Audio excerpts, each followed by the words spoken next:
Taho! Taho? Taho! Taho! Taho! Taho! Taho!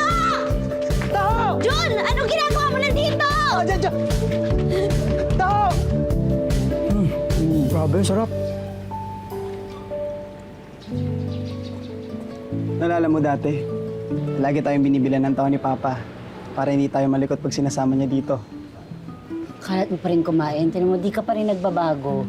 Clumsy mo pa rin, oo. Di ka napapalo ni Papa dahil sa ganyan mo eh. Clumsy boy. Pero pinagtatanggol mo naman ako. Oo, bakit hindi? Naalala mo nung nakabasag ako ng salamin ng lamesa sa shop dahil sa kakalaro ko? Naalala mo yun?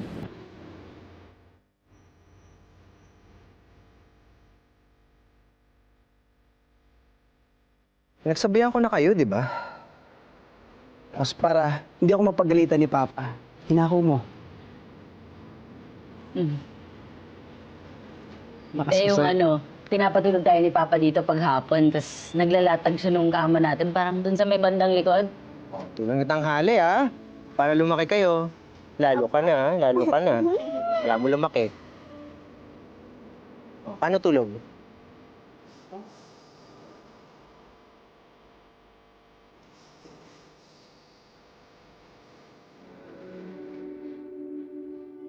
Tapos hindi naman tayo matutulog. Oo. Ang gagawin lang natin, maglalaro lang tayo buong araw. Ate. Nana si Papa. Sigurado ka? Oo. Diyan na siya. Tapos biglang sisilip niya si Papa. Pagkatulog-tulugan tayo. Tulog talaga tayo. Totoo. Sagang dikit nga tayo nun eh. Tapos iniwan mo ako, sumama kay Mama.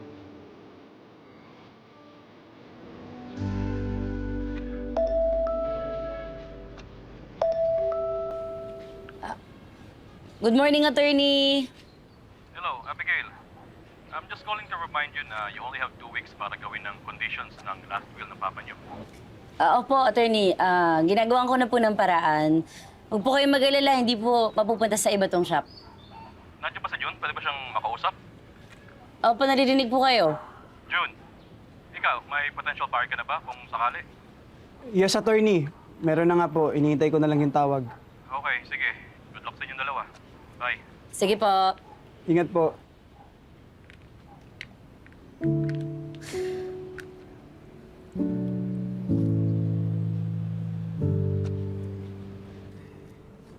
Inis naman wala man lang may interesado.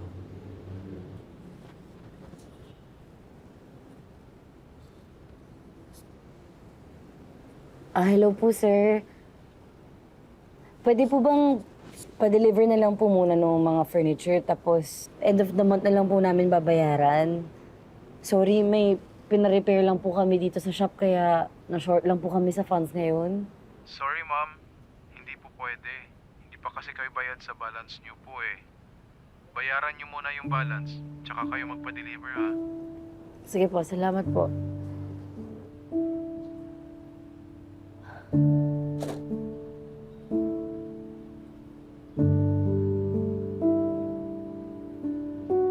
Ah.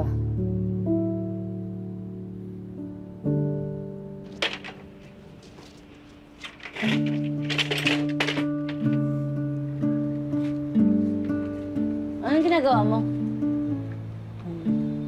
Ayusin ko lang tong signage. Tabingi na kasi. Kala ko ba gusto mo nang ibenta yung shop?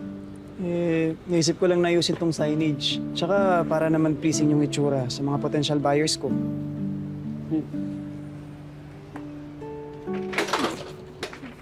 Oo, ingat! Sige na.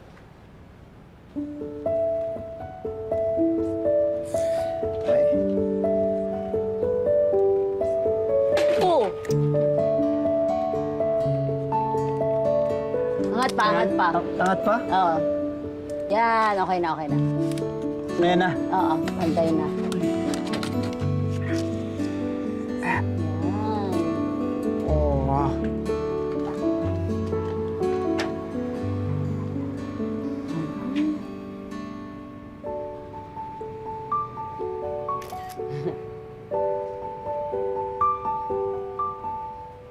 Jun, alam mo, ba't hindi tayo magtulungan na ayusin tong shop? Inisin natin, pagandahin natin ng konti. Pareho naman tayo magbe-benefit dun eh. Ikaw para sa potential buyers mo, tapos ako para ma-post ko ng maganda sa social media. Ma-boost ko pa yung sales natin. Sige. G, Sige.